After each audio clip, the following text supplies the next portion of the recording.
Hello বন্ধুরা, আসসালামু আলাইকুম। কেমন আছো সবাই? আজকে আমরা বানাবো ছোলে পুরি। তো বলে 5 মিনিট ছোলেটাকে ভিজিয়ে নেব। ভিজিয়ে নেবার মশলা রেডি করবো, পেঁয়াজ, আদা, রসুন। এটাকে সুন্দর করে ছিলে করে নেব। আর তেজপাতা, কালো এলাচ, জিরা, আদা, রসুন, পেঁয়াজ সব নিয়েছি। এরপর আমরা মিক্সিটাকে সব একটা একটা করে ঢেলে দেবো। রসুন, আদা আর জিরাটাকে ভালো করে মিক্সি চালিয়ে পিষে নেব। তো তেল গরম করে দিয়েছি, তেলের মধ্যে জিরা আর তেজপাতা ঢেলে দিয়েছেন। পেঁয়াজ কুচি, পেঁয়াজটাকেও ছেড়ে দেবো। ভালো করে নাড়ে ভালো করে মিক্স করে দেবো পেঁয়াজটাকে, যতক্ষণ গোল্ডেন সোনালি কালার চলে না আসে। দেবো যেটা মশলা পিঠে রেখেছিলাম ওটা ঢেলে দেবো। ভালো করে নাড়ে সুন্দর করে দেখবেন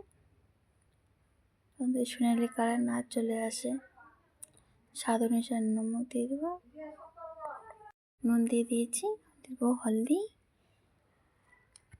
দেবো লাল মির্চের পাউডার, কাশ্মীরি লাল মির্চের পাউডার। তো ভালো করে দিয়ে দেবো, ভালো করে নেড়ে নেব।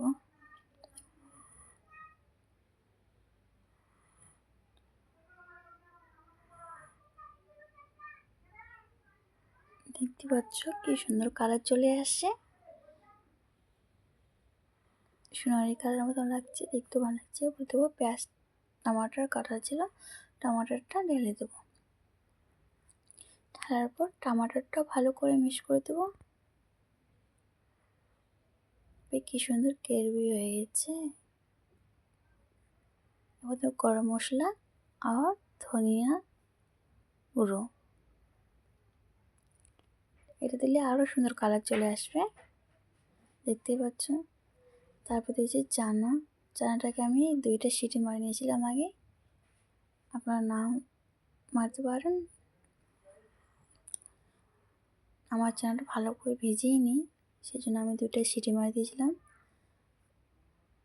ভালো করে সুন্দর করে নাড়ে, দেখতে পাচ্ছ মানে হয়ে যাবে, শুকিয়ে যাবে। তাহলে একটু করে জল দিয়ে সুন্দর করে নাড়ে দেব। আপনি যতটা তোমার চানাটা সিদ্ধ হওয়া লাগবে অতটা পানি দিব, অতটুকু দিয়ে আবার 2টা ভালো করে মিক্স করে 2টা সিটি মারবো।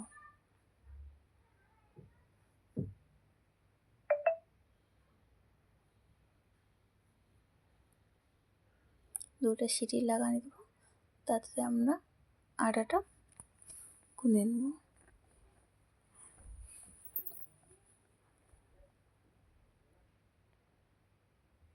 2 বাটি আটা নিয়েছি, একটু করে ভালো করে জল দিয়ে মাখিয়ে নেব।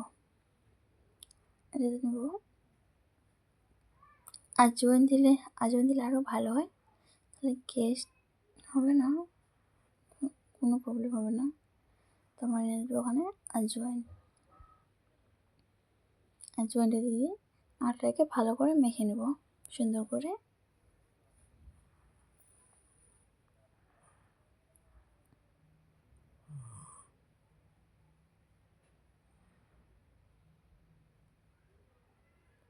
সুন্দর করে আটাটা মাখা হয়ে গেলে আমরা সাইডে রেখে দেব 5 মিনিট রেখে। আর তেল গরম হতে দিয়েছি সাইডে, তেল গরম হয়ে গেলে আমরা পুরি বানাবো। তেলের মধ্যে দিয়ে দেবো, তেল গরম হয়ে গেছে পুরি দিয়ে দেবো। দেখতে পাচ্ছ কি সুন্দর ফুলা ফুলা পুরি হয়েছে, দেখো। আর চানাও আমাদের রেডি।